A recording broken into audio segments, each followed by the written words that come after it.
민수야, 네가 혜진이랑 나에 대해 한 말들 다 들었어. 어머니가 돈을 무분별하게 쓰신다. 판단력이 떨어지신다. 재산 관리를 해드려야 한다. 이런 말들 말이야.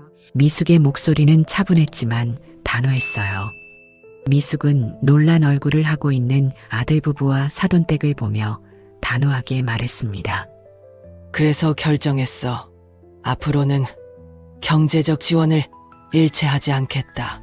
미숙이 왜 이런 선택을 했는지 지금부터 말씀드리겠습니다. 이른 아침 서울 강남구의 한 아파트 거실에서 권미숙 씨가 혼자 차를 마시고 있었습니다. 74세의 나이에도 불구하고 허리가 곱고 눈빛이 또렷한 그녀의 모습에서는 아직 기운이 느껴졌죠. 하지만 3년 전 남편을 떠나보낸 후 이 넓은 집은 때로는 너무 조용하고 쓸쓸했습니다. 미숙 씨는 차를 한 모금 마시며 벽에 걸린 가족 사진을 바라봤어요. 두 아들의 결혼식 사진, 손자들과 함께 찍은 사진들이 그녀의 지난 세월을 말해주고 있었습니다. 특히 둘째 아들 민수의 결혼식 사진을 보면서 그때의 기억이 생생하게 떠올랐죠. 어머니, 저희가 모실게요. 혜진이도 그렇게 생각하고 있어요. 7년 전 민수가 결혼할 때 했던 그 약속이 아직도 귓가에 맴돌았습니다. 그때 미숙 씨는 얼마나 마음이 따뜻했던지, 둘째 아들이 자신을 챙겨주겠다고 하니까 든든하고 고마웠어요. 미숙 씨는 서랍에서 낡은 통장들을 꺼내봤습니다. 민수가 대학에 들어갈 때를 떠올렸죠. 그때 미숙 씨는 주저하지 않고 전세금까지 빼서 등록금을 마련해 줬었어요. 사실 그 돈은 자신과 남편이 노후를 위해 모은 소중한 돈이었지만 아들의 미래를 위해서라면 아깝지 않았습니다. 공부 걱정은 하지 마라. 엄마가 다 해결해 줄게. 그때 민수에게 했던 말이었죠. 정말 그랬습니다. 4년간 대학 등록금, 생활비까지. 미숙 씨는 아들을 위해 아낌없이 투자했어요. 그리고 민수가 취업하고 결혼할 때도 마찬가지였습니다. 결혼 준비금으로 3천만 원, 신혼집 전세금으로 2억 원. 미숙 씨는 자신의 전 재산을 털어서 아들의 새 출발을 도와줬어요. 그때 혜진이 얼마나 고마워했는지 시어머니 손을 꼭 잡고 인사하던 모습이 아직도 선명했습니다. 어머님 정말 감사합니다. 평생 잊지 않겠어요. 혜진의 그 진심 어린 목소리와 눈물. 미숙 씨는 며느리가 참 착하다고 생각했어요. 친정 부모님을 극진히 모시는 모습을 보면서 역시 효성이 있는 아이구나 하고 흐뭇해했죠. 첫째 아들 대수도 마찬가지였습니다. 대수가 사업을 시작할 때도 미숙 씨는 아낌없이 지원해줬어요. 하지만 연이은 사업 실패로 대수는 지금 경제적으로 많이 어려운 상황이었습니다. 그래서 미숙 씨는 대수에게 부담을 주고 싶지 않았어요. 결혼 초기 몇 년간은 정말 좋았습니다. 민수와 혜진 부부는 매주 안부를 묻고 명절에는 빠짐없이 찾아와서 정성스럽게 음식을 준비해줬어요. 혜진도 시어머니에게 공손하고 예의 바른 며느리였죠. 어머니, 많이 외로우시죠? 저희가 자주 올게요. 어머님, 제가 어머님 좋아하시는 나물 무쳐왔어요. 그런 말들이 미숙 씨에게는 세상에서 가장 달콤한 위로였습니다. 남편을 잃고 혼자가 된 외로움을 달래주는 유일한 기쁨이었어요. 하지만 언제부터였을까요? 조금씩, 아주 조금씩 뭔가가 달라지기 시작했습니다. 혜진이 친정 부모와의 시간이 늘어날수록 시댁에 대한 관심은 줄어들었어요. 처음에는 며느리가 친정을 챙기는 게 당연하다고 생각했습니다. 친정 부모님을 잘 모시는 게 당연하지. 그런 마음 씀씀이가 고마워. 미숙 씨는 혜진의 변화를 이해하려고 노력했어요. 민수가 바쁜 직장 생활로 자주 오지 못하는 것도 이해했죠. 하지만 마음 한편으로는 서서히 외로움이 커져갔습니다. 가끔 혜진과 민수가 속삭이듯 대화하다가 자신이 다가가면 화제를 바꾸는 모습을 볼 때면 가슴 한구석이 답답해졌어요. 특히 돈 이야기를 할 때 그런 일이 자주 있었습니다. 하지만 미숙 씨는 그런 의심하는 자신이 못되다고 생각하며 애써 무시하려 했어요. 내가 너무 예민한가? 자식들이 설마. 그렇게 미숙 씨는 여전히 자식들을 믿고 있었습니다. 언젠가는 자신의 마음을 알아줄 거라는 희망을 포기하지 않았어요. 미숙 씨는 그날도 자식들의 전화를 기다리며 혼자서 차를 마시고 있었습니다. 그런데 권미숙 씨가 처음으로 뭔가 이상하다고 느낀 건 지난달 자신의 생일 때였습니다. 74번째 생일이었죠. 그날 오후 민수와 혜진이 함께 찾아왔어요. 혜진이 들고 온 건 작은 꽃다발 하나였습니다. 어머님, 생신 축하드려요. 예쁜 꽃 준비했어요. 미숙 씨는 고마워했습니다. 마음만으로도 충분했어요. 하지만 일주일 후 혜진이 자랑스럽게 들려준 이야기에 가슴이 조금 답답해졌죠. 어머니, 저희 엄마 생신에 명품 가방 선물했어요. 100만 원 넘는 건데 정말 좋아하시더라고요. 혜진은 신이 나서 휴대폰 사진을 보여줬어요. 고급 백화점 쇼핑백에 들어있는 예쁜 가방이었습니다. 미숙 씨는 웃으며 잘했다고 말했지만 속으로는 미묘한 기분이 들었어요.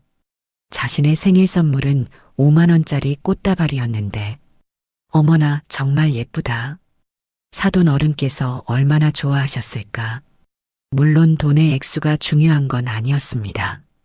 하지만 그 차이가 너무 극명해서 마음 한구석이 서운했어요. 며느리가 친정 부모를 잘 모시는 건 당연한 일이지만 이렇게까지 차이가 날 줄은 몰랐죠. 그런 일들이 하나둘씩 눈에 띄기 시작했습니다. 혜진이 친정에 가는 횟수가 점점 늘어났어요. 처음에는 한 달에 한두 번 정도였는데 이제는 거의 매주 주말마다 친정에서 하루를 보내고 왔습니다. 어느 토요일 오후 미숙 씨가 민수에게 전화를 걸었어요. 민수야, 오늘 시간 되면 저녁이라도 같이 먹을까? 아, 어머니. 혜진이가 친정에 가자고 해서요. 다음 주에 뵐게요. 미숙 씨는 아쉬웠지만 이해한다고 말했습니다. 하지만 이런 일이 계속 반복되면서 마음이 무거워졌어요. 반면 시댁 방문은 한 달에 한 번 정도로 줄어들었고 와서도 예전처럼 오래 머물지 않았죠. 예전에는 혜진이 와서 미숙 씨와 함께 부엌에서 요리를 하며 이런저런 이야기를 나누었어요. 시어머니가 좋아하는 음식도 물어보고 건강은 어떤지 세심하게 챙겼죠. 하지만 요즘은 와서도 간단히 인사만 하고 민수와 따로 이야기하는 시간이 대부분이었습니다. 어느 일요일 오후 혜진이 민수와 거실에서 대화하는 모습을 보며 미숙 씨는 뭔가 달라진 걸 느꼈어요. 혜진이 친정 이야기를 할 때의 표정과 목소리가 예전과 확연히 달랐거든요. 우리 아버지가 요새 등산에 빠지셨어. 매주 산에 가시는데 등산복이 낡았다고 하시더라고. 그러면 좋은 걸로 사드리자. 아버님이 좋아하실 만한 브랜드 있잖아. 그 대화를 들으며 미숙 씨는 문득 생각했어요. 민수가 언제 자신의 취미나 관심사에 대해 그렇게 세심하게 물어본 적이 있었나? 장인어른의 등산 취미는 잘 알고 있으면서 어머니가 요즘 무엇을 좋아하는지는 별로 신경 쓰지 않는 것 같았어요. 며칠 후 혜진이 혼자 미숙 씨를 찾아왔습니다. 사돈 어른들과 관련된 이야기를 하러 온 것 같았어요. 그런데 대화 중에 혜진이 무심코 한 말이 미숙 씨의 마음에 걸렸습니다. 저희 부모님이 여행을 좋아하세요. 요새 일본 여행에 관심이 많으시더라고요. 그런데 혼자 가시기엔 경비가 부담스러우시나 봐요. 혜진은 마치 우연히 하는 말인 것처럼 말했지만 미숙 씨는 이상한 느낌이 들었어요. 왜 갑자기 사돈 어른들의 여행 이야기를 꺼내는 걸까? 게다가 경비 이야기까지. 아, 그러시구나. 일본은 정말 좋은 곳이지. 네, 그런데 어머님은 해외여행 가보고 싶으시지 않아요? 글쎄, 나이가 이제 많아서 여행은 좀 힘들 것 같구나. 혜진은 그때 이상한 표정을 지었어요. 마치 역시 그러실 줄 알았다는 듯한 표정이었죠. 그리고 잠깐 후 혼잣말처럼 중얼거렸습니다. 어머님은 돈이 많으시니까. 그 말이 너무 작게 나와서 미숙 씨는 잘못 들었나 싶었어요. 하지만 분명히 들었습니다. 돈이 많으시니까라는 말을. 도대체 무슨 뜻일까요? 뭐라고 했니? 아무것도 아니에요. 그냥 어머님이 복이 많으시다고 생각해서요. 혜진은 급하게 말을 돌렸지만 그 순간의 어색함은 숨길 수 없었어요. 미숙 씨는 뭔가 석연치 않았지만 더 이상 묻지 않았습니다. 그날 밤 미숙 씨는 잠이 오지 않았어요. 혜진의 말과 행동들을 하나하나 떠올려 봤죠. 여행 경비 이야기, 돈이 많으시니까라는 중얼거림, 그리고 사돈 어른들에 대한 관심. 며칠 후 미숙 씨는 더 충격적인 장면을 목격했습니다. 혜진이 사돈 어른들과 전화 통화하는 모습이었어요. 마침 화장실에 가려다가 거실을 지나는데 혜진이 휴대폰으로 누군가와 대화하고 있었죠. 네, 아버지. 일본 여행 정보 좀 알아볼게요. 비용이랑 일정 말이에요. 혜진의 목소리에는 평소와 전혀 다른 따뜻함과 정성이 담겨 있었어요. 마치 다른 사람이 된 것 같았죠. 어머니도 함께 가시면 더 좋으실 텐데. 네, 알겠어요. 좋은 패키지 여행 찾아서 연락드릴게요. 미숙 씨는 그 대화를 들으며 가슴이 답답해졌어요. 혜진이 사돈 어른들과 이야기할 때는 그렇게 상냥하고 세심한데 시어머니와는 왜 그렇지 못할까? 전화를 끊은 혜진이 민수에게 말했습니다. 우리 부모님 일본 여행 보내드리면 어떨까? 평생 한 번도 해외여행 못 가보셨는데. 좋은 생각이야. 그런데 비용이 만만치 않을 텐데.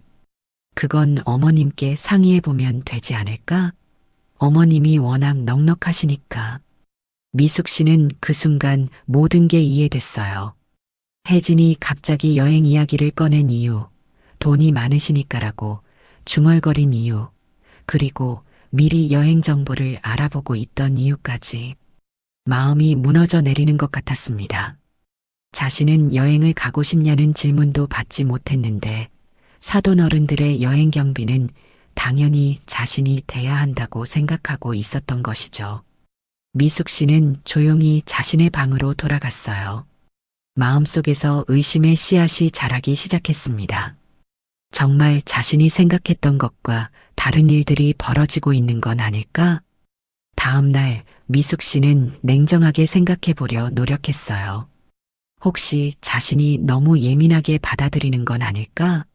하지만 아무리 생각해봐도 뭔가 달라진 건 분명했습니다.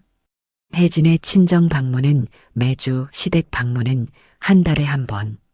사돈어른 생일 선물은 100만 원, 시어머니 생일 선물은 5만 원. 사돈어른들의 취미와 관심사는 세세하게 파악하지만 시어머니에 대한 관심은 점점 줄어들고 있었어요. 그리고 가장 중요한 건 혜진이 자신을 바라보는 시선이었습니다. 예전에는 진심으로 존경하고 사랑하는 눈빛이었는데 요즘은 뭔가 계산적인 느낌이 들었어요. 마치 자신을 하나의 자원으로 보는 것 같았죠. 설마 그럴 리는 없겠지. 미숙 씨는 여전히 자식들을 믿고 싶었어요. 하지만 마음 한편에서는 불안한 예감이 커져갔습니다. 정말 자신이 생각했던 것과 다른 일들이 벌어지고 있는 건 아닐까? 74세의 어머니는 그날도 혼자서 복잡한 마음을 달래며 차를 마시고 있었습니다. 따뜻했던 마음이 조금씩 차가운 의심으로 바뀌어가고 있었어요. 그 운명의 날은 평범한 화요일 오후에 찾아왔습니다. 권미숙 씨가 거실에서 드라마를 보고 있는데 현관문이 열리는 소리가 났어요. 민수의 목소리였습니다. 어머니 계세요? 민수가 갑자기 찾아오는 것도 드문 일이었는데 목소리에 평소와 다른 설렘이 느껴졌어요. 미숙 씨는 텔레비전을 끄고 일어났습니다. 어머, 민수야. 갑자기 웬일이니? 민수는 밝은 표정으로 들어섰어요. 손에는 미숙 씨가 좋아하는 과일까지 들고 있었죠. 평소에 이렇게 선물을 가져오는 일이 별로 없었는데 오늘은 뭔가 특별해 보였습니다. 어머니, 정말 기쁜 소식이 있어요. 민수의 눈이 반짝거렸어요. 마치 어린아이처럼 신나 보였죠. 미숙 씨도 덩달아 기분이 좋아졌습니다. 아들이 이렇게 기뻐하는 모습을 본 지가 언제였는지. 무슨 좋은 일이 있는 거니? 사돈 어른 생신 말이에요. 아버님이 곧 70세가 되시잖아요. 미숙 씨는 고개를 끄덕였어요. 혜진의 아버지인 김철수 씨의 칠순 생일이 다음 달이라는 건 알고 있었거든요. 그런데 아버님이 평생 일본에 가보고 싶어 하셨다는 거예요. 혜진이가 그러는데 어렸을 때부터 일본 문화에 관심이 많으셨다고 하더라고요. 민수는 계속해서 설명했어요. 사돈 어른이 젊었을 때는 경제적 여건이 어려워서 해외여행을 꿈도 꿀 수 없었고 나이가 들어서는 건강이 걱정되어서 엄두를 못 내고 계신다는 것이었어요. 그래서 생각해 봤는데 이번 칠순 생신을 맞아서 온 가족이 함께 일본 여행을 가면 어떨까 해서요. 미숙 씨는 처음에는 정말 좋은 생각이라고 생각했어요. 사돈 어른의 생신을 그렇게 뜻깊게 챙기다니 민수가 참 효성스럽다는 생각이 들었죠. 어머나, 정말 좋은 생각이구나. 사돈 어른께서 얼마나 기뻐하실까. 그죠? 저도 그 생각에 혜진이랑 의논해 봤는데 정말 해드리고 싶더라고요. 민수의 얼굴에는 진심 어린 효성이 느껴졌어요. 미숙 씨는 아들이 이렇게 장인어른을 생각하는 마음이 기특했습니다. 사위가 이래야 하는 거죠. 어머니도 일본 가보고 싶으셨죠? 이번 기회에 모두 함께 가면 더 의미 있을 것 같아요. 나야 뭐, 너희들만 좋으면 돼. 사돈 어른을 잘 모시는 게 중요하지. 민수는 어머니의 긍정적인 반응에 안도하는 표정을 지었어요. 그리고 조심스럽게 말을 이었습니다. 아, 그리고 어머니. 여행 경비는 저희가 모두 준비할게요. 어머니는 편하게 따라만 오시면 되니까 걱정하지 마세요. 미숙 씨는 그 말을 듣고 더욱 기뻤어요. 자식들이 이렇게 부모를 챙기는 모습이 얼마나 보기 좋은지 마음이 뿌듯했습니다. 그래도 돈이 많이 들 텐데. 어머니, 이런 때 아니면 언제 사돈 어른께 효도하겠어요? 저희가 다 준비할게요. 미숙 씨는 민수의 말에 감동했어요. 이렇게 부모 생각을 하는 아들을 둔 게 얼마나 자랑스러운지. 그날 저녁 미숙 씨는 기분 좋게 잠자리에 들었습니다. 그런데 다음날 오후 예상치 못한 일이 벌어졌어요. 혜진이 혼자 미숙 씨를 찾아온 거였죠. 평소보다 조심스러운 표정이었습니다. 어머님, 안녕하세요. 어머, 혜진아. 어서 들어와. 민수는 안 왔니? 네, 오늘은 제가 혼자 왔어요. 어머님께 말씀드릴 일이 있어서요. 혜진의 표정이 어딘지 어색했어요. 평소와 다른 긴장감이 느껴졌죠. 미숙 씨는 차를 끓여주며 무슨 일인지 물었습니다. 무슨 일인데 그렇게 심각해 보이니? 아, 심각한 건 아니고요. 그냥 어머님께 부탁드릴 일이 있어서요. 혜진은 한참을 망설이더니 조심스럽게 말을 꺼냈어요. 저희도 신혼 때 가지 못했던 유럽 여행을 이번 기회에 가려고 하거든요. 미숙 씨는 깜짝 놀랐어요. 어제는 일본 여행 이야기였는데 오늘은 또 유럽 여행이라니? 유럽 여행? 갑자기? 사실은 민수 회사에서 장기 휴가를 낼 수 있는 기회가 생겼어요. 이런 기회가 언제 또 올지 모르거든요. 혜진은 계속해서 설명했어요. 평생 한 번뿐인 신혼여행 같은 의미이고 지금이 아니면 정말 언제 갈 수 있을지 모르겠다고 했죠. 그런데 경비가 좀 부족해서요. 혹시 어머님께서 도와주실 수 있으실까요? 미숙 씨는 혜진의 말을 들으면서 점점 어리둥절해졌어요. 어제는 사돈 생일 여행 경비를 자신들이 모두 부담한다고 했는데 오늘은 자신들 여행 경비가 부족하다니. 그런데 민수가 어제 일본 여행비는 자기들이 낸다고 했는데 그거랑은 별개예요. 그건 사돈 어른 생신이니까 당연히 저희가 해야 하는 거고. 혜진의 말이 점점 이상해졌어요. 논리가 맞지 않았거든요. 일본 여행비는 자신들이 내고 유럽 여행비는 도움이 필요하다니? 그럼 두 번의 여행을 동시에 가는 거니? 네. 일본은 사돈 어른들과 함께, 유럽은 저희 둘이서만요. 미숙 씨는 그제서야 상황이 이해됐어요. 하지만 동시에 가슴이 답답해졌죠. 게다가 하루 사이에 두 번의 해외여행 이야기가 나오는 것도 이상했어요. 그런데 혜진아, 나는 언제 여행 가본다고 했니? 미숙 씨의 직설적인 질문에 혜진이 당황했어요. 예상하지 못한 반응이었던 것 같았죠. 그건 어머님은 여행에 별로 관심이 없으시다고 생각했어서. 누가 그런 말을 했니? 나도 평생 유럽 가보고 싶었는데. 혜진의 얼굴이 빨개졌어요. 말문이 막힌 것 같았죠. 미숙 씨는 계속해서 질문했습니다. 항상 다른 사람들을 위한 여행만 있었지. 내가 가고 싶은 곳은 물어본 적도 없으면서. 죄송해요, 어머님. 그런 생각을 못했어요. 혜진이 당황해하는 모습을 보며 미숙 씨는 뭔가 석연치 않았어요. 정말 계획 없이 갑자기 생각난 일일까?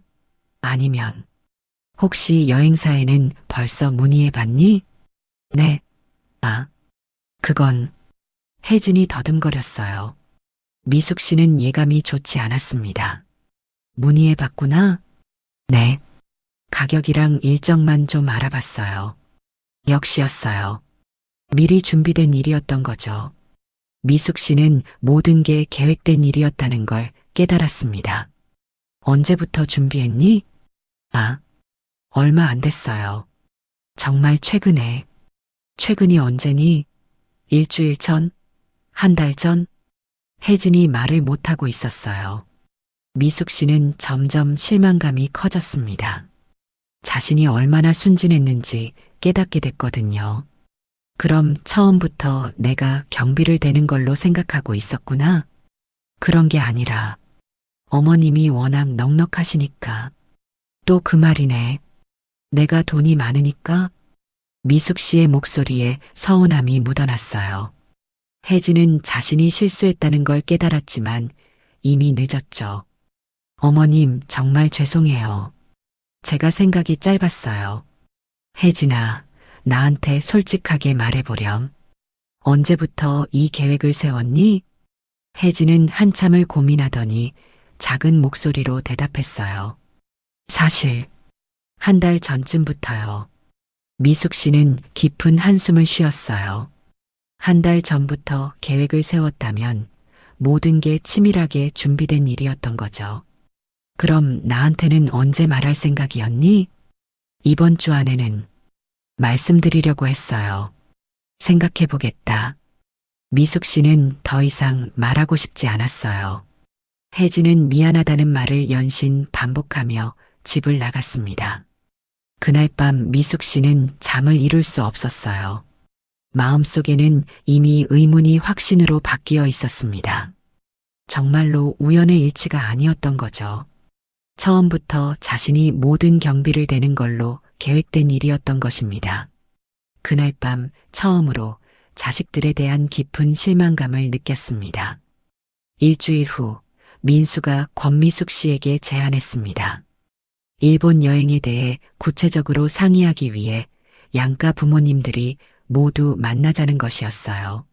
미숙 씨는 내키지 않았지만 거절할 이유도 없었죠. 어머니, 토요일에 사돈 어른들과 함께 식사하면서 여행 계획을 세우면 어떨까요? 그래, 그러자. 미숙 씨는 짧게 대답했어요. 지난주 혜진과의 대화 이후 마음이 편치 않았거든요. 하지만 사돈 어른들을 만나는 자리인 만큼 정성스럽게 준비하기로 했습니다. 토요일 오전부터 미숙 씨는 바쁘게 움직였어요. 사돈들이 좋아할 만한 음식을 정성스럽게 준비했죠. 갈비찜, 잡채, 각종 나물, 그리고 특별히 일본식 돈가스까지 만들었습니다. 여행 이야기를 하는 자리인 만큼 일본 음식도 좋을 것 같았거든요. 오후 1시, 김철수, 이순자 부부가 미숙 씨의 집에 도착했습니다. 민수와 혜진도 함께 왔어요. 이순자 씨는 미숙 씨보다 7살 어렸지만 혜진에게 극진한 대우를 받으며 살아서인지 젊어 보였습니다. 사돈 어른, 이렇게 정성스럽게 준비해 주시고 죄송해요. 모료 당연한 일이죠. 어서 앉으세요. 김철수 씨는 미숙 씨의 집을 둘러보며 감탄했어요. 강남의 넓은 아파트, 고급스러운 가구들이 눈에 띄었거든요. 와, 정말 좋은 집에 사시네요. 혜진이가 시어머님이 좋은 곳에 살고 계신다고 했는데 미숙 씨는 겸손하게 웃었어요. 하지만 김철수 씨의 말투에서 뭔가 이상한 느낌을 받았죠. 마치 미숙 씨의 경제적 상황을 이미 알고 있다는 듯한 어조였어요. 식사가 시작되고 자연스럽게 일본 여행 이야기가 나왔습니다. 김철수 씨는 평생 꿈꾸던 일본 여행을 갈 수 있게 되어서 정말 감사하다고 연신 말했어요. 사돈 어른 덕분에 이런 꿈 같은 여행을 갈 수 있게 되다니 정말 고맙습니다. 미숙 씨는 깜짝 놀랐어요. 분명 민수가 자신들이 여행비를 낸다고 했는데 김철수 씨는 미숙 씨가 비용을 댄다고 알고 있었거든요. 네, 제가요? 네, 혜진이한테서 들었는데 사돈 어른께서 여행비를 지원해 주신다고 했거든요. 미숙 씨는 민수를 바라봤어요. 민수는 당황한 표정으로 시선을 피했죠. 혜진도 어색하게 웃고 있었습니다. 아, 그게 어머니께서 워낙 마음이 좋으셔서 정말 좋은 시어머니를 만나셨어요, 혜진아. 이런 비싼 여행을 보내주시다니. 이순자 씨의 말투에는 은근한 부러움이 섞여 있었어요. 마치 미숙 씨를 돈 많은 시어머니로만 인식하고 있는 것 같았죠. 식사 중에 김철수 씨가 말했습니다. 사실 저희는 이런 여행은 꿈도 못 꿨거든요. 경제적으로 여유가 있는 분들이 부럽더라고요. 그 말을 들으며 미숙 씨는 기분이 이상해졌어요. 마치 자신이 돈을 자랑하려고 여행을 제안한 것처럼 들렸거든요. 저도 그냥 평범하게 살고 있는데요. 에이, 겸손하시네요.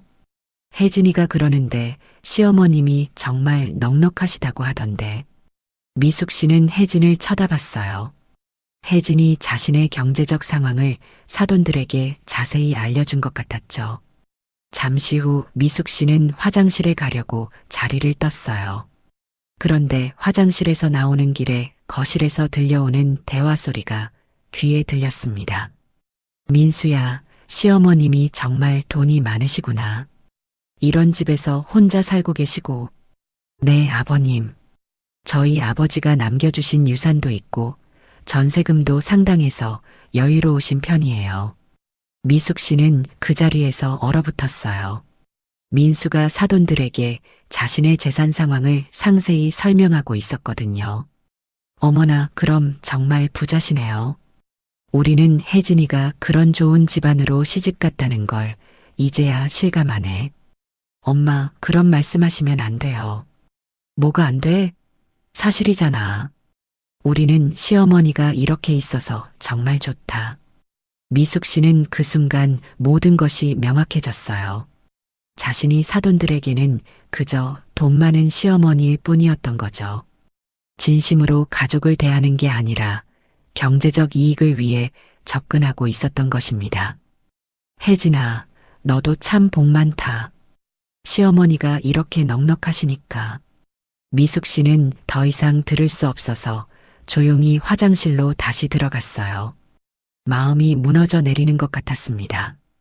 자신이 지금까지 얼마나 순진했던 것인지. 잠시 후 거실로 돌아온 미숙 씨의 표정은 이전과 달랐어요. 하지만 사돈들 앞에서 내색할 수는 없었죠. 사돈 어른, 어디 다녀오셨어요? 네, 잠깐. 이후 여행 계획을 구체적으로 정하는 시간이었어요. 하지만 미숙 씨의 의견은 거의 묻지 않았습니다. 김철수 씨와 이순자 씨가 가고 싶어 하는 곳, 머물고 싶어 하는 호텔, 먹고 싶어 하는 음식들만 중요하게 다뤄졌어요. 오사카도 가보고 싶고, 교토도 가보고 싶어요. 둘 다 갈 수 있을까요? 물론이죠, 아버님. 일정을 넉넉하게 잡아서 여유롭게 다녀오세요. 호텔은 어떤 곳으로 할까요? 너무 비싼 곳은 부담스럽고. 엄마, 걱정하지 마세요. 좋은 곳으로 예약할게요.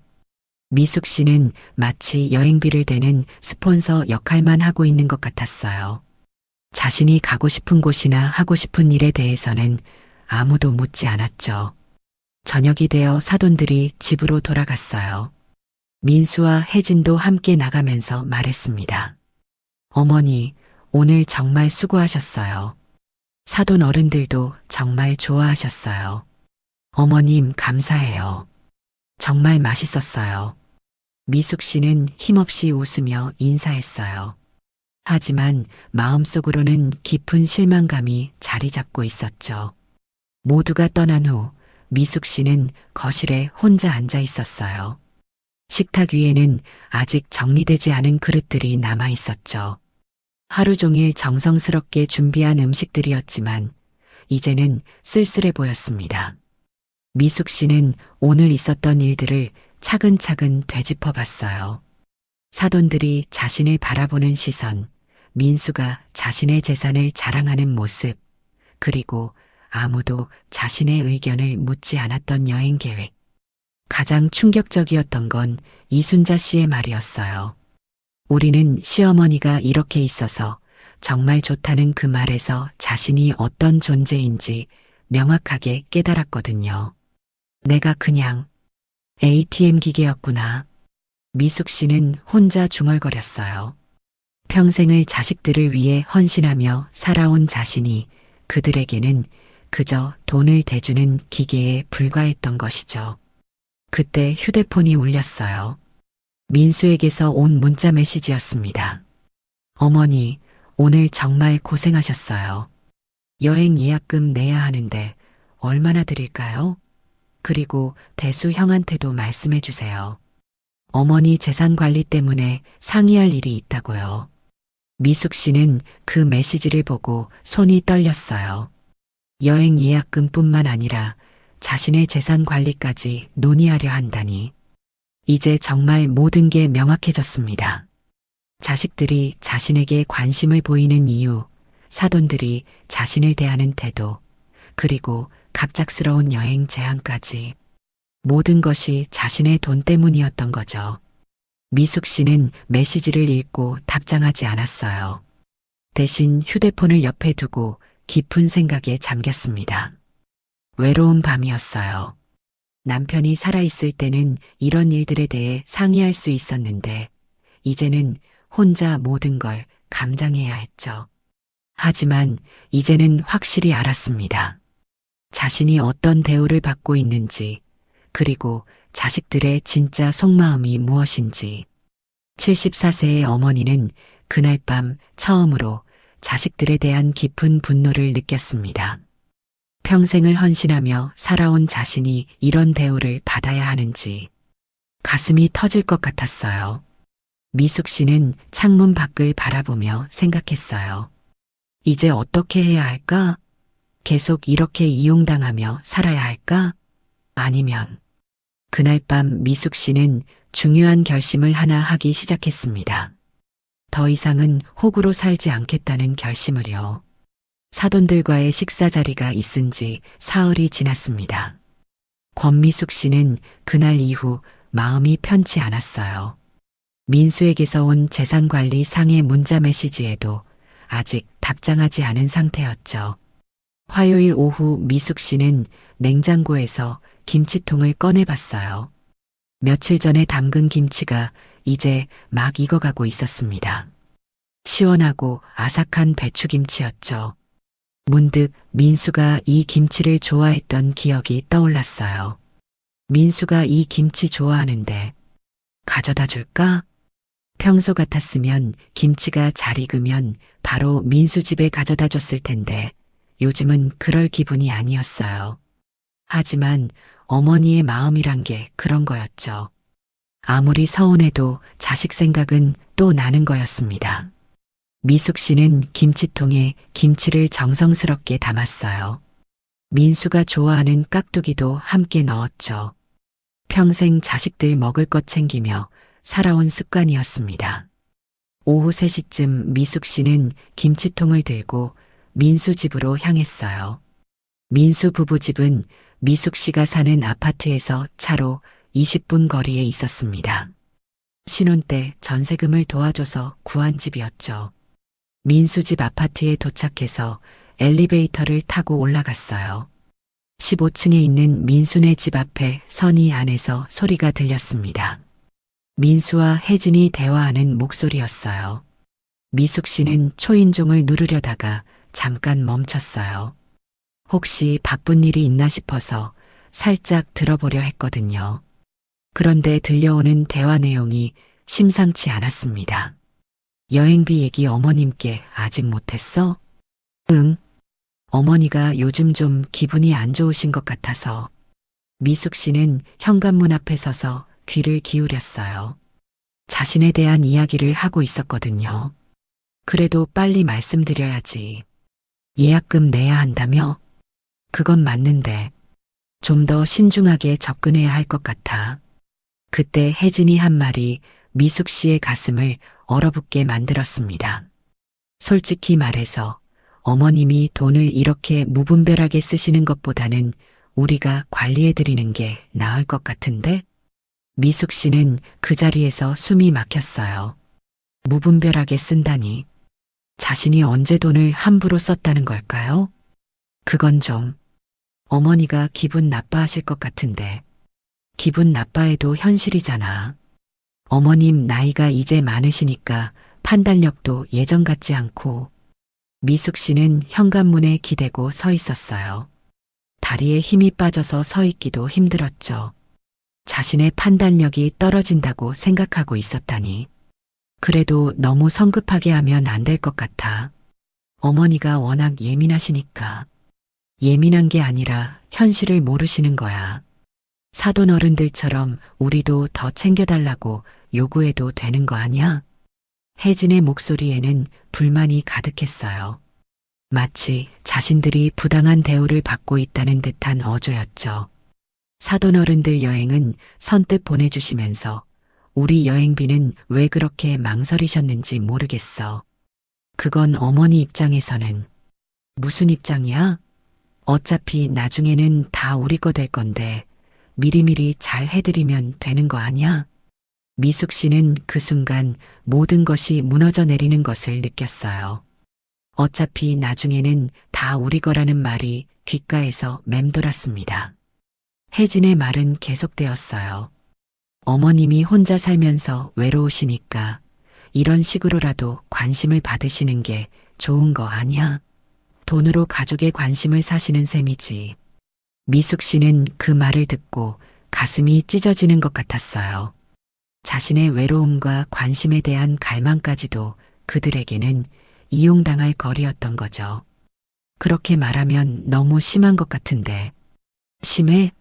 현실이야, 현실.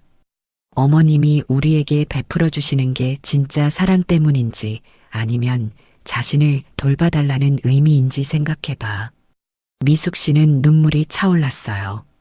평생을 자식들을 위해 헌신하며 베풀어 온 것이 그들에게는 그런 의미였다니. 그래도 어머니는 우리를 진심으로, 진심이면 더 체계적으로 해야지. 어머님 나이가 드실수록 더 판단력이 흐려질 텐데 미리미리 재산 관리를 해드려야 한다고. 혜진의 목소리에는 확신이 가득했어요.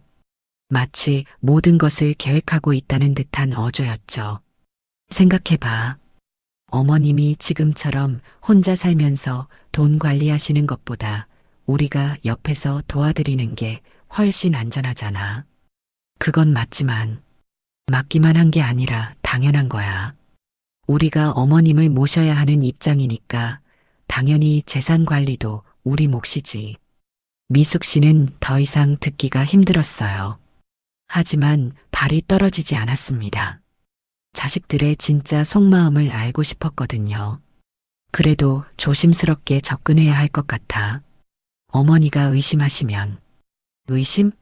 뭘 의심해? 우리가 어머님 재산을 빼앗으려는 것도 아니고 관리해드리겠다는 건데. 혜진의 말투에는 어떤 확신이 있었어요. 마치 자신들이 하는 일이 정당하다고 믿고 있는 것 같았죠. 솔직히 말해서 사돈 어른들도 우리를 부러워하잖아. 시어머니가 이렇게 넉넉해서 좋겠다고 하시면서. 그건 맞긴 해. 그럼 우리도 그 혜택을 제대로 받아야지. 어머님도 우리가 잘 모셔드리는 걸 원하시잖아. 미숙 씨는 그제서야 모든 퍼즐이 맞춰지는 것을 느꼈어요. 사돈들의 여행, 자신들의 유럽 여행, 그리고 재산 관리 이야기까지. 모든 것이 계획된 일이었던 거죠. 그리고 말이야, 어머님이 대수 형한테는 너무 관대하신 것 같아. 형이 사업 실패했다고 해서 우리보다 더 챙겨주시는 것 같은데. 형은 지금 어려우니까. 어려운 건 우리도 마찬가지야. 우리도 집 대출도 있고 애들 교육비도 들어가는데. 미숙 씨는 그 순간 깨달았어요. 혜진이 대수에 대해서도 불만을 가지고 있었다는 것을. 형제간에도 경쟁 구도를 만들고 있었던 거죠. 어머님이 형한테만 편애하시면 안 되는 거 아니야? 우리가 어머님을 모시겠다고 했으니까 우리를 더 챙겨주셔야지. 미숙 씨는 더 이상 들을 수 없었어요. 조용히 현관문에서 물러서서 엘리베이터 쪽으로 향했습니다. 김치통은 여전히 손에 들고 있었죠. 엘리베이터를 기다리는 동안에도 안에서 계속 대화 소리가 들렸어요. 그래도 너무 성급하게 하지는 말자. 시간을 두고. 시간이 문제가 아니야. 어머님이 나이 드시기 전에 확실하게 정리해 놓는 게 좋다고. 엘리베이터가 와서 미숙 씨는 타고 내려갔어요. 1층 로비에 내려와서도 한동안 서 있었습니다. 머릿속이 하얗게 비어 있는 것 같았어요. 아파트 단지 벤치에 앉아서 미숙 씨는 김치통을 바라봤어요. 정성스럽게 담은 김치, 자식이 좋아한다고 생각해서 가져온 김치. 이제는 그 마음이 무의미하게 느껴졌습니다. 자신이 지금까지 얼마나 순진했던 것인지. 평생 자식들을 믿고 헌신하며 살아왔는데 그들에게는 그저 관리해야 할 자산에 불과했던 거죠. 미숙 씨는 휴대폰을 꺼내서 민수에게 문자를 보냈어요. 김치 가져다 주려고 갔는데 바쁜 것 같아서 그냥 왔어.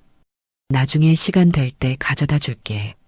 문자를 보내고 나서 미숙 씨는 집으로 돌아갔어요. 차 안에서도 계속 눈물이 흘렀습니다. 평생을 믿고 살아온 자식이 자신을 그렇게 생각하고 있다니. 집에 도착해서 미숙 씨는 거실 소파에 주저앉았어요. 김치통을 식탁에 올려놓고 멍하니 바라봤죠. 내가 뭘 잘못했을까? 미숙 씨는 혼자 중얼거렸어요. 자신이 정말 무분별하게 돈을 쓴 적이 있었나? 판단력이 떨어진 적이 있었나? 아무리 생각해도 그런 기억은 없었어요. 오히려 자식들을 위해서라면 자신의 것을 아끼면서까지 베풀어 왔는데 그것이 그들에게는 당연한 것이었고 심지어 자신들이 관리해야 할 대상으로 여기고 있었던 거죠. 그날 밤 미숙 씨는 잠을 이룰 수 없었어요. 혜진의 말들이 계속 머릿속에서 맴돌았습니다. 어차피 나중에는 다 우리 거, 돈으로 가족의 관심을 사시는 셈, 재산 관리를 해드려야 한다. 평생을 자식들만을 위해 살아온 자신이 그들에게는 그런 존재였다는 사실이 너무 충격적이었어요. 74세의 어머니는 그날 밤 처음으로 자식들에 대한 모든 믿음이 무너져 내리는 것을 느꼈습니다. 그리고 동시에 깨달았어요. 이제는 정말 변해야 할 때라는 것을. 민수 집에서 돌아온 그날 밤 권미숙 씨는 견딜 수 없는 마음으로 휴대폰을 들었어요. 화면에는 여러 연락처가 떠 있었지만 미숙 씨가 선택한 건 단 하나였습니다. 박은숙. 박은숙은 미숙 씨와 40년 넘게 알고 지낸 동갑내기 친구였어요. 74세 동갑이지만 성격은 미숙 씨와 정반대였죠. 미숙 씨가 온화하고 남을 배려하는 성격이라면 은숙 씨는 현실적이고 냉철한 성격의 소유자였습니다. 전화벨이 몇 번 울린 후 은숙 씨의 목소리가 들렸어요. 여보세요, 미숙아? 은숙아, 나야. 미숙 씨의 목소리에는 눈물이 섞여 있었어요. 은숙 씨는 바로 눈치챘죠. 어머, 무슨 일이야? 목소리가 왜 그래? 은숙아, 나 정말 힘들어. 미숙 씨는 울음을 터뜨렸어요. 그동안 혼자 참고 견뎌왔던 모든 감정이 한꺼번에 쏟아져 나왔습니다. 미숙아, 진정해. 무슨 일인지 천천히 말해봐. 은숙 씨의 차분한 목소리가 미숙 씨를 조금 안정시켰어요. 미숙 씨는 숨을 고르며 이야기를 시작했습니다. 은숙아, 민수가, 민수와 혜진이가. 미숙 씨는 처음부터 차근차근 털어놓기 시작했어요. 혜진의 생일 선물 차별부터 사돈들과의 식사 자리에서 들은 충격적인 대화까지. 그리고 마지막으로 오늘 민수 집에서 우연히 들은 그 끔찍한 대화까지. 은수가, 혜진이가 그러더라. 내가 돈을 무분별하게 쓴다고. 판단력이 떨어진다고. 미숙 씨는 말하면서도 다시 눈물이 나왔어요. 은숙 씨는 중간중간 어머나 정말 하며 놀라는 반응을 보였지만 끝까지 조용히 들어주었습니다. 그리고 어차피 나중에는 다 우리 거라고. 내가 외로워서 돈으로 관심을 산다고. 미숙 씨의 목소리는 점점 작아졌어요. 말하는 것 자체가 너무 고통스러웠거든요. 미숙아, 다 말했어? 응, 다 했어. 은숙 씨는 잠시 침묵했어요. 그리고 깊은 한숨을 쉬더니 말했습니다. 미숙아, 솔직히 말할게. 나는 예상했어. 뭐? 몇 년 전부터 민수 부부 행동이 이상하다고 생각했거든. 특히 혜진이 말이야. 은숙 씨의 말에 미숙 씨는 깜짝 놀랐어요. 자신만 예민하게 생각했던 게 아니었던 거죠. 혜진이가 친정하고 시댁 대하는 태도 차이. 나는 진작 눈치챘어. 누가 봐도 명확한 차별이었거든. 그런데 왜 말 안 했어? 말해봤자 너는 자식들 편들 것 뻔하잖아. 혜진이는 그런 애가 아니야 이러면서. 은숙 씨의 말이 맞았어요. 미숙 씨는 정말 그랬을 거였거든요. 미숙아, 냉정하게 생각해봐. 민수가 장인어른 취미는 다 알면서 너 취미는 하나도 모르잖아. 그런 게 뭐가 있어? 혜진이가 사돈어른 생일에는 100만 원짜리 선물하고 너한테는 5만 원짜리 꽃다발 주는 게 정상이야? 은숙 씨의 직설적인 말에 미숙 씨는 할 말이 없었어요. 모든 게 사실이었거든요. 미숙아, 이제 그만 호구 노릇해. 호구라니. 호구지 뭐야. 평생 퍼주기만 하고 아무것도 받지 못하는 게 호구가 아니고 뭐야. 은숙 씨의 목소리는 단호했어요. 40년 지기 친구라서 할 수 있는 직설적인 말이었죠. 자식들이 진짜로 너를 사랑한다면 돈이 아니라 마음으로 다가왔을 거야. 그런데 지금 보면 뭐야? 돈 이야기만 나오잖아. 그래도 내 자식들인데. 자식이라고 뭐든 다 용서해줘야 해? 미수가 지금이라도 바로잡지 않으면 평생 이용만 당하다가 끝날 거야. 은숙 씨의 말이 가슴에 박혔어요. 미숙 씨는 그제서야 정신이 번쩍 들기 시작했습니다. 그리고 말이야, 네 재산을 노리는 게 분명해. 미리 대비책을 마련해야 한다고. 대비책이라니? 일단 모든 경제적 지원부터 중단해. 그리고 네 의견을 명확하게 표현하라고. 은숙 씨는 구체적인 조언을 해주기 시작했어요. 40년을 지켜본 친구라서 할 수 있는 현실적인 조언이었죠. 그리고 대수랑 더 많은 시간 보내. 진짜 효자가 누군지 보여줘야지. 대수는 지금 형편이 어려운데, 형편이 어려워도 마음은 진짜잖아. 돈 많은 엄마 둔 게 좋다고 말하는 자식이랑 엄마 걱정하는 자식이랑 누가 나은데? 미숙 씨는 은숙 씨의 말을 들으면서 점점 정신이 맑아지는 것을 느꼈어요. 그동안 얼마나 혼란스러웠는지, 그리고 얼마나 명확한 답이 있었는지. 미숙아, 솔직히 말할게. 너는 지금까지 너무 일방적으로 베풀기만 했어. 베푸는 게 나쁜 건 아니잖아. 나쁘지 않지. 하지만 그게 당연하다고 여기면 안 되지. 진정한 사랑은 주고받는 거야. 은숙 씨의 말이 전곡을 찔렀어요. 미숙 씨는 자신이 일방적으로 주기만 했고 자식들은 받기만 했다는 걸 깨달았어요. 그리고 무엇보다 중요한 건 이제부터는 네 인생을 살라는 거야. 내 인생? 그래, 네 인생. 74살이지만 아직 늦지 않았어. 너를 진정으로 사랑하는 사람들과 남은 시간 보내야지. 은숙 씨의 말에 미숙 씨는 가슴이 뭉클해졌어요. 그동안 자신의 인생은 없고 오직 자식들만을 위해 살아왔는데.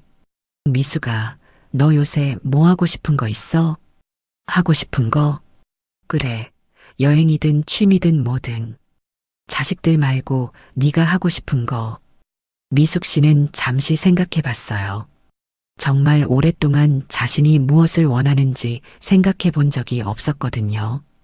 글쎄, 여행은 가보고 싶었어. 혜진이가 유럽 가고 싶다고 할 때 나도 생각났거든. 그럼 가. 네가 가고 싶은 곳으로. 남 눈치 보지 말고. 은숙 씨의 말에 미숙 씨는 조금씩 용기가 생기기 시작했어요. 그리고 미숙아, 앞으로 민수 부부가 뭐라고 하든 흔들리지 마. 네가 잘못한 게 없어. 하지만 그래도 내 자식들인데. 자식이라고 해서 부모를 함부로 대해도 되는 거야? 미숙아, 이제는 당당해져야 해.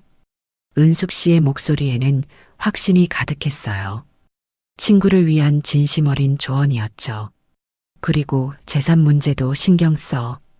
혹시라도 민수가 이상한 소리 하면 바로 법무사나 변호사한테 상의해. 그렇게까지 해야 할까?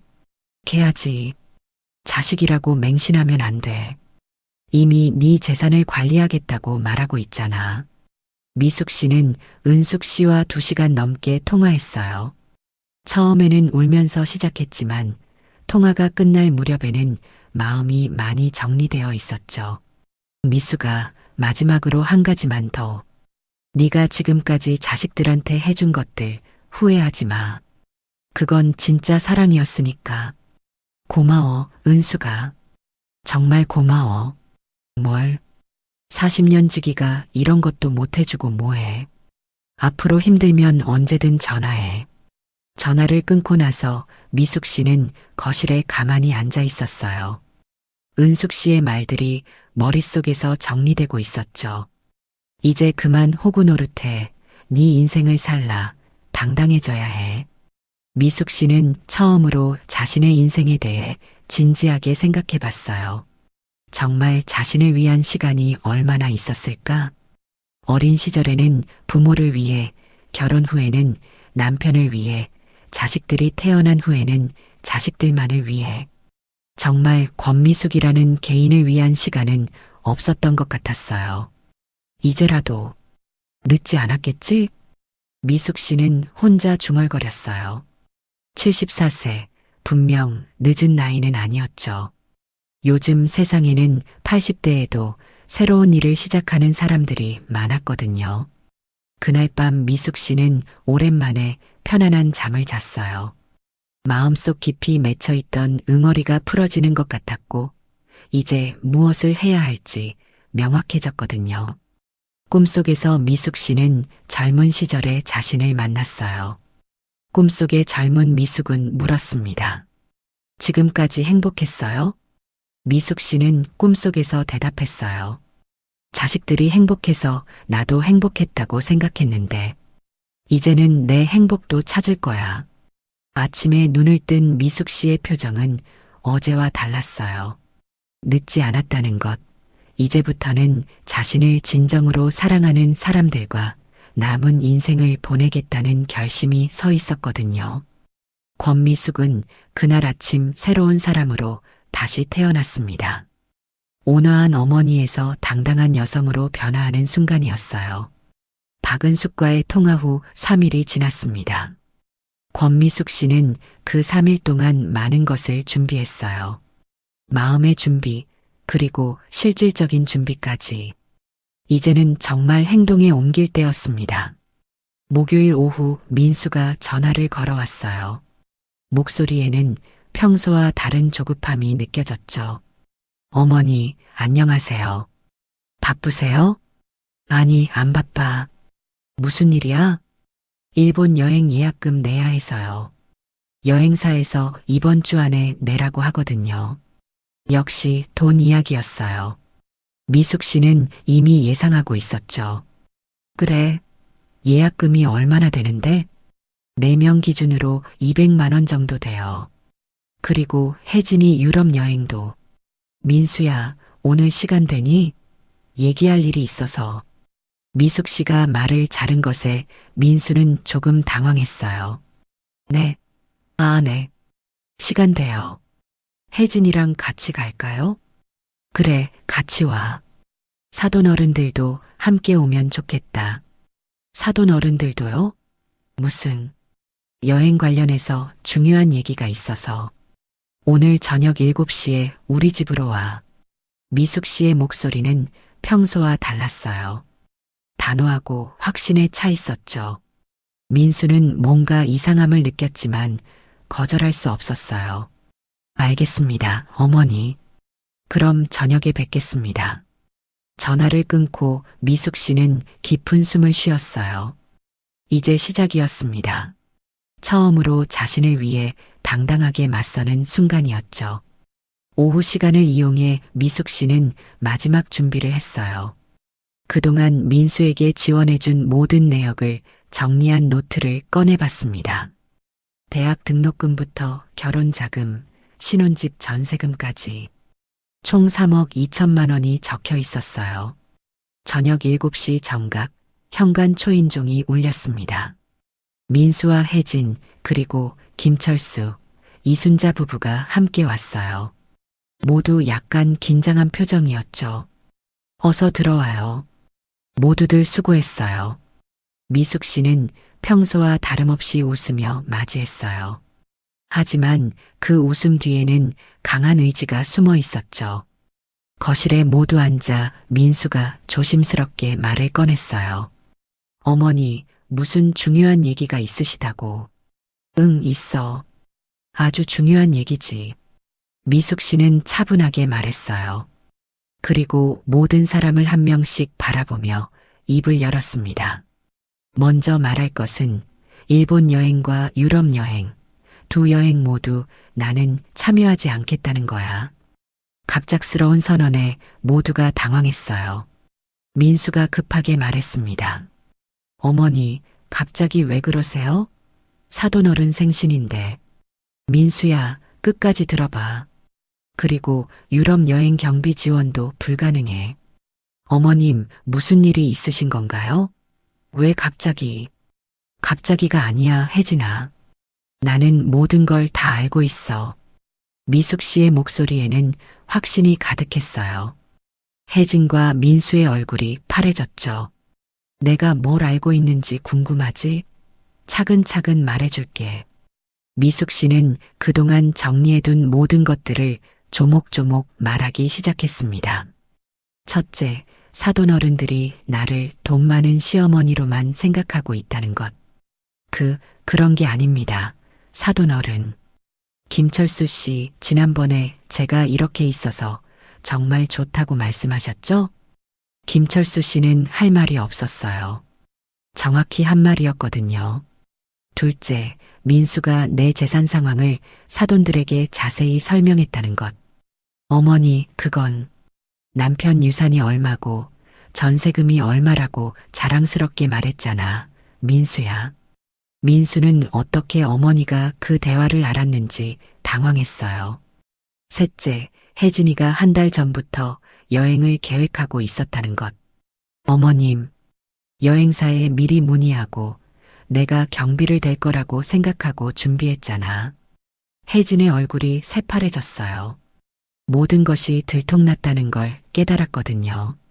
그리고 가장 중요한 건 미숙 씨는 잠시 멈추고 민수를 똑바로 바라봤어요. 민수야, 네가 혜진이랑 나에 대해 한 말들 다 들었어. 무슨 말씀이세요? 어머니가 돈을 무분별하게 쓰신다. 판단력이 떨어지신다. 재산 관리를 해드려야 한다. 이런 말들 말이야. 민수와 혜진은 완전히 당황했어요. 어떻게 그 대화를 들었는지. 그리고 혜진아, 네가 한 말도 기억해. 어차피 나중에는 다 우리 거. 돈으로 가족의 관심을 사신다. 어머님, 정말 죄송합니다. 제가 잘못 말했어요. 잘못 말한 게 아니야. 진심이었잖아. 미숙 씨의 목소리는 차분했지만 단호했어요. 사돈들은 어떻게 반응해야 할지 모르고 있었죠. 그래서 결정했어. 앞으로는 경제적 지원을 일체하지 않겠다. 어머니, 그러지 마세요. 저희가 잘못했어요. 민수야, 이제 늦어. 그리고 내가 지금까지 너에게 해준 것들 기억해? 미숙 씨는 미리 정리해둔 노트를 꺼냈어요. 대학 등록금 4년간 3천만 원, 생활비 2천만 원, 결혼준비금 3천만 원, 신혼집 전세금 2억 원, 총 3억 2천만 원. 구체적인 숫자가 나오자 모두가 조용해졌어요.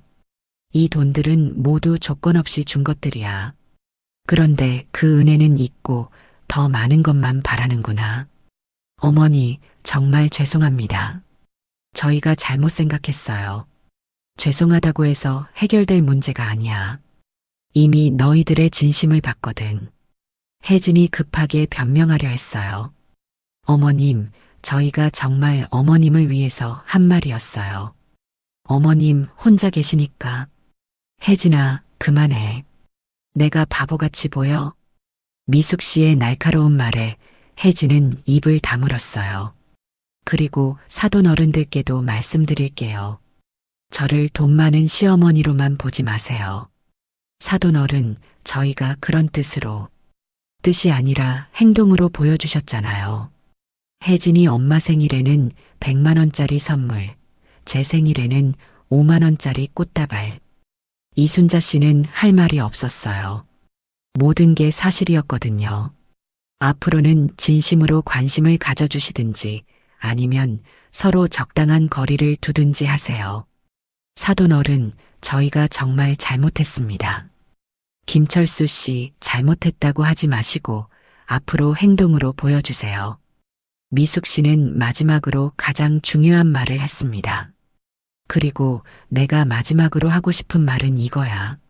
나는 이제 내 인생을 살겠다. 어머니, 74년을 살면서 나를 위한 시간이 얼마나 있었는지 모르겠어. 이제부터는 나를 진정으로 사랑하는 사람들과 남은 시간을 보낼 거야. 미숙 씨의 선언에 거실이 조용해졌어요. 모두가 충격을 받은 상태였죠. 만약 너희들이 진짜로 나를 어머니로, 시어머니로 생각한다면 돈이 아닌 마음으로 다가와. 그럴 수 없다면 억지로 찾아오지 말고. 미숙 씨는 일어서며 말했어요. 오늘 할 말은 다 했어. 이제 돌아가서 각자 생각해봐. 민수와 혜진 그리고 사돈들은 아무 말도 하지 못하고 집을 나갔어요. 평생 온화했던 어머니의 이런 모습을 처음 본 거였죠. 모두가 떠난 후 미숙 씨는 거실에 혼자 앉아 있었어요. 가슴이 두근거렸지만 후회는 없었습니다. 오히려 속이 시원했어요. 이제 시작이야. 권미숙은 그날 밤 완전히 새로운 사람이 되었습니다. 더 이상 이용당하지 않을 당당한 여성으로 거듭난 것이었어요. 권미숙 씨의 단호한 선언이 있은 지 일주일이 지났습니다. 그 일주일 동안 많은 변화가 있었어요. 가장 큰 변화는 민수와 혜진 부부에게 일어났죠.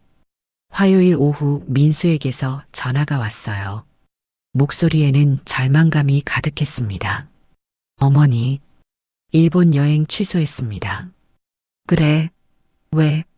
예약금을 못 냈어요. 저희 돈으로는 부족해서. 민수의 목소리는 힘이 없었어요. 그동안 어머니의 경제적 지원에 의존해왔다는 걸 뼈저리게 깨달은 거죠. 그렇구나. 그럼 사돈 어른들은 뭐라고 하시더니? 그게 많이 실망하셨어요. 혜진이랑 사돈 어른들 사이도 좀 어색해졌어요. 미숙 씨는 예상했던 결과였지만 마음이 복잡했어요. 하지만 후회는 없었죠. 어머니, 정말 죄송합니다. 저희가 정말 잘못했어요. 다시 한 번만 기회를. 민수야, 나는 이미 결정했어. 앞으로는 진심으로 날 대하는 사람들하고만 지낼 거야. 민수는 더 이상 말할 수 없었어요. 어머니의 목소리에서 확고한 의지를 느꼈거든요. 전화를 끊고 30분 후, 이번에는 혜진에게서 전화가 왔어요. 어머님, 저예요, 혜진이에요. 응, 혜진아. 어머님, 저희 유럽 여행도 취소했어요. 그리고 저희 부모님이 정말 죄송하다고 하세요. 혜진의 목소리에는 울음이 섞여 있었어요. 저희 부모님이 어머님께 너무 신뢰를 드렸다고, 앞으로는 조심하겠다고 하세요. 그래, 알겠어. 어머님, 저희가 정말 잘못했어요. 어머님의 마음을 몰라봤어요. 혜진아, 이제 늦었어. 너희들의 진짜 마음을 봤거든. 혜진은 한참을 울다가 전화를 끊었어요. 미숙 씨는 그런 혜진을 보며 안타깝긴 했지만 돌이킬 수 없는 강을 건넌 기분이었어요. 그날 저녁 미숙 씨는 첫째 아들 대수에게 전화를 걸었어요. 대수야, 시간 되니? 엄마가 할 이야기가 있어서. 네, 어머니. 무슨 일이세요? 좋은 일이야. 내일 시간 되면 엄마 집에 와줄래? 네, 물론이죠. 내일 오후에 갈게요. 다음 날 오후 대수가 어머니를 찾아왔어요. 48세의 대수는 경제적으로는 어려웠지만 언제나 어머니를 진심으로 걱정하는 착한 아들이었죠. 어머니, 안녕하세요. 좋은 일이 뭔지 궁금해요. 대수야, 앉아. 엄마가 중요한 얘기를 할게. 미숙 씨는 대수에게 그동안 있었던 모든 일들을 차근차근 설명했어요. 민수 부부의 태도, 변화부터 사돈들과의 갈등, 그리고 지난주에 있었던 대결까지. 어머니, 그런 일이 있었다니. 민수가 정말 그런 말을 했어요? 응, 직접 들었어. 네 동생이 엄마를 어떻게 생각하고 있는지 정확히 알았지. 대수는 충격을 받은 표정이었어요. 동생이 그런 생각을 하고 있을 줄은 몰랐거든요. 어머니, 정말 속상하셨을 텐데. 혼자 이런 일을 감당하시고. 괜찮아, 대수야. 오히려 이제 후련해. 그리고 엄마가 새로운 계획이 있어서 너를 부른 거야. 새로운 계획이요? 응. 엄마가 세계 일주 여행을 가려고 해. 너랑 같이. 대수는 깜짝 놀랐어요. 세계 일주요? 어머니, 그런데 여행비가. 걱정 마, 대수야. 엄마가 다 준비할게. 평생 남을 위해서만 살았는데 이제는 진짜 나를 사랑하는 사람과 함께 가고 싶어. 대수의 눈에 눈물이 고였어요. 어머니, 제가 지금 형편이 어려워서 어머니께 부담만 드리는데, 대수야, 너는 엄마한테 부담이 아니야. 유일한 위로야. 미숙 씨는 대수의 손을 잡았어요. 네가 비록 경제적으로는 어렵지만 항상 엄마 걱정해주고 진심으로 대해줬잖아. 그게 얼마나 소중한지 아니? 어머니. 그리고 대수야, 엄마가 또 중요한 이야기가 있어. 미숙 씨는 서랍에서 서류를 꺼냈어요. 이거 봐. 엄마가 3년 전부터 재산의 일부를 네 명의로 이전해뒀어. 네. 어머니, 이게 뭐예요? 부동산 2채랑 예금 일부야. 진짜 효자한테는 미리 줘야 한다고 생각했거든. 대수는 서류를 보고 더욱 놀랐어요. 상당한 금액이었거든요. 어머니, 이런 걸 왜 지금까지 말씀 안 하셨어요? 때가 되면 말하려고 했는데 이번 일 때문에 더 확실해진 거야. 돈은 나를 진정으로 사랑하는 사람과 함께 써야 한다는 걸. 그때 민수에게서 전화가 왔어요. 미숙 씨는 스피커폰으로 받았습니다. 어머니, 혹시 형이랑 만나시고 계세요? 형한테 전화가 안 돼서. 응, 대수가 여기 있어. 무슨 일이야? 어머니 재산관리건으로 상의하려고 했는데 혹시 법무사 소개해 주실 수 있어요? 미숙 씨와 대수는 서로 바라보며 씁쓸하게 웃었어요. 아직도 재산에 대한 욕심을 버리지 못하고 있었던 거죠. 민수야, 그런 걱정은 하지 마. 엄마 재산은 이미 정리 다 끝났어. 네. 무슨 말씀이세요? 필요한 곳에 필요한 만큼 이미 나누어 줬어. 너도 그동안 받은 게 충분하잖아. 전화 너머로 민수의 당황하는 소리가 들렸어요. 어머니, 설마. 민수야, 앞으로는 진심으로 가족을 대해. 돈이 아니라 마음으로 사람을 판단하고. 미숙 씨는 전화를 끊었어요. 대수는 어머니를 바라보며 말했습니다. 어머니, 정말 대단하세요. 이제 편안하게 지내실 수 있겠어요. 응, 대수야. 74살에 새로운 인생을 시작하는 거야. 미숙 씨는 창밖을 바라보며 말했어요. 때로는 늦었다고 생각할 때가 가장 빠른 때래. 엄마도 이제 내 인생을 살 거야. 그렇게 권미숙 씨는 74세의 나이에 완전히 새로운 인생을 시작했습니다. 진정으로 자신을 사랑하는 사람과 함께하는 행복한 노년을. 그리고 가장 중요한 교훈을 얻었죠. 진정한 사랑은 물질이 아닌 마음에서 나온다는 것을.